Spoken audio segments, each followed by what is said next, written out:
Hello, my fellow pilots, and welcome again to another episode of Star Citizen FM, episode 70. Star Citizen FM is the longest running fan show in the verse, determined to bringing you up-to-date information on Star Citizen, the community, and anything else in the verse that might catch your fancy. Star Citizen FM is hosted by yours truly, Dr. Hawk. So join me on this post-Gamescom episode as we go over some of the things that have come out the last week. Not a whole lot to go over this week, as we're now going over the post-Gamescom depression, usually evident after a hard night of partying and awesome things, those being the M50 Racer and 350R being ready for the racing module, the FPS teaser, and the Constellation sale. Now, I did want to say at the time of this recording, you still have 1 day left to get that Phoenix upgrade, so if you want to travel the stars in the luxurious Phoenix Constellation, you better do it now. Although keep in mind you will be able to get it later on in game, so don't fret if you don't get it right away. As for the other packages, you still should be able to upgrade your Constellation when needed, so be sure to check it out and turn it into either a hauler, a very capable explorer, or just your all-rounder combat / frigate. Other things that were of mention were, of course, the Fps Module, so for those of you that are waiting on an itchy trigger finger for boarding and shoosting, that'll be coming your way soon. And finally, of course, we have the Racing Module, which I myself am waiting quite heavily for. Now, it is important to know that this week, well, not completely this week, a little bit of last week too, the Constellation sale helped immensely with reaching $50 and $51 million. As such, Chris Roberts is now taking, and CIG in general, is taking down the pledge counter. They'll still be encouraging pledges, but now the focus will be just on developing the game as well as driving the production of the game and not just how many stretch goals we have.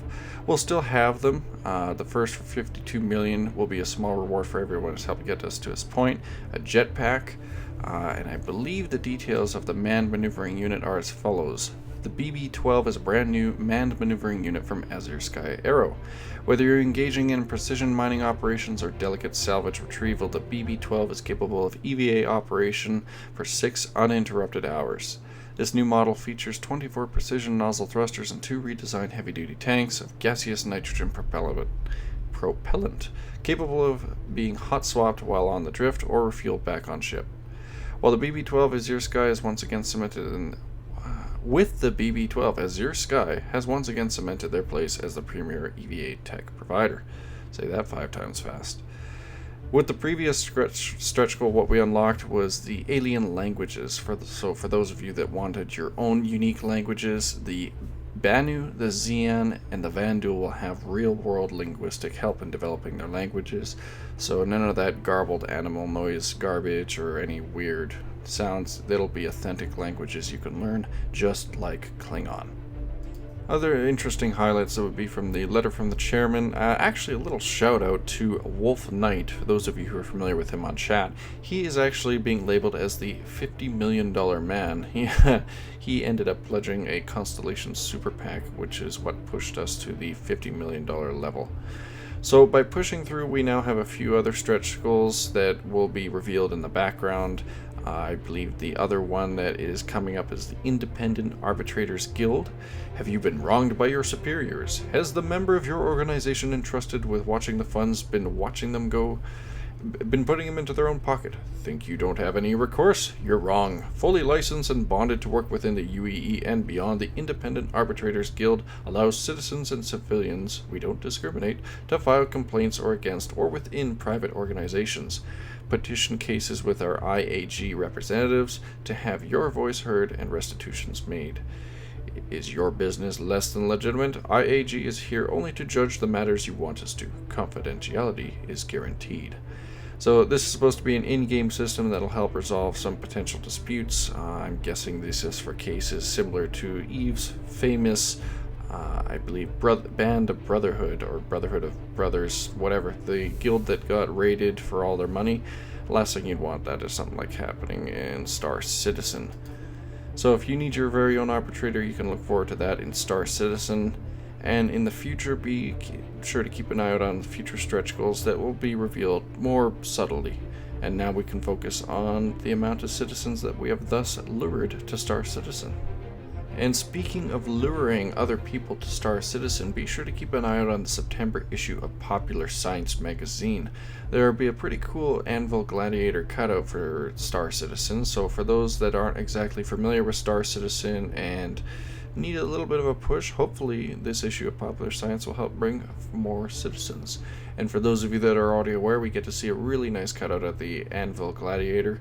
And now if it's only making me want my very own Anvil Gladiator, so check it out. You can find the nice full res details in the description below if you want to download them and use them as a wallpaper. And if you still have a paper subscription to Popular Science, let me know. I'd love to throw some of the screen caps, or if you took a picture of them, up onto SCFM. Finally, the last thing that I want to go over is regarding the hour-long Gamescom presentation that was revealed. You guys did see a clip of this in the last video that I released. It had the snippet of the multiplayer gameplay with the Constellation and the Hornets, the one that had the multi-crew gameplay. Well, this is the whole hour-long video, and like I'm not going to post the whole thing because it's an hour long, so if you do want to actually check out the full video, not just the Constellation gameplay, you can check it out in the description below. Chris and company also reveal some of the upcoming things that we'll be having for Star Citizen, like the racing module, FPS, etc. So if you're interested in some of the fun things that are going to be coming and don't want to hear me deliver them to you, be sure to check it out. In the meantime, that pretty much wraps up this episode of Star Citizen FM. Now I'm going to go back on my saying of not reporting on anything or trying to inflate things if there's nothing to report about, and frankly we just had Gamescom, so a little bit of post-com or con depression is expected. With that being said, I do have some announcements for Star Citizen FM and myself, Dr. Hawk in particular, that I hope you guys will find interesting. Now, so for some of you who are Patreon backers and support me on Patreon, to those of you I say thank you. By the way, we have finally reached $35 per episode of Star Citizen FM, and we're still rising, so thank you to my backers. You guys are awesome. So for my Patreon backers and some of my viewers, you guys know that I am starting to have a desire to expand. Dr. Hawk will always be doing stuff related to Star Citizen. That is pretty much the lifeblood that has started this show, and Star Citizen FM will never die. That being said, I want to spread my wings a little bit. There are other games out there that I would like to start looking into, such as Destiny. Now, below is a clip, of course, that is featuring the Destiny gameplay launch trailer, and I know some of you are not exactly first-person shooter fans, so I'm not going to force anyone to watch that. However, for my backers who support me, and for those of you who might be curious, Destiny is releasing on September 9th, and I am planning to start diverting and expanding into additional gameplay, so such as Destiny Let's Plays for PvE, how to play the game, how to properly play it, and not just focus on 360 no-scope, whatever the hell they want to call it, and just general trying to provide my voice on what I think is effective, just like Arena Commander. The decision for this is mostly coming through, and I don't know how to phrase this properly without making it sound cruel. I'm getting bored, and I'm going to use quotation marks here, bored of Star Citizen. And if I could put it in the best possible way, it's that I think Arena Commander is burning me out very quickly. I love the game itself, and I'm waiting for the whole wide universe that we're going to be experiencing, but take Arena Commander, play that for hours and hours and hours and hours, and hours and hours and hours and hours, and eventually it just starts getting a bit repetitive. Now, we do have the racing module come out. I'm pretty sure I'm just going to jump right back onto Star Citizen and focusing on the racing module, but I would like to start trying to switching to some other games just to keep the interest fresh, and that way I don't completely burn out and die on Star Citizen, because I have had cases of like this happen in the past, and some of my viewers know this.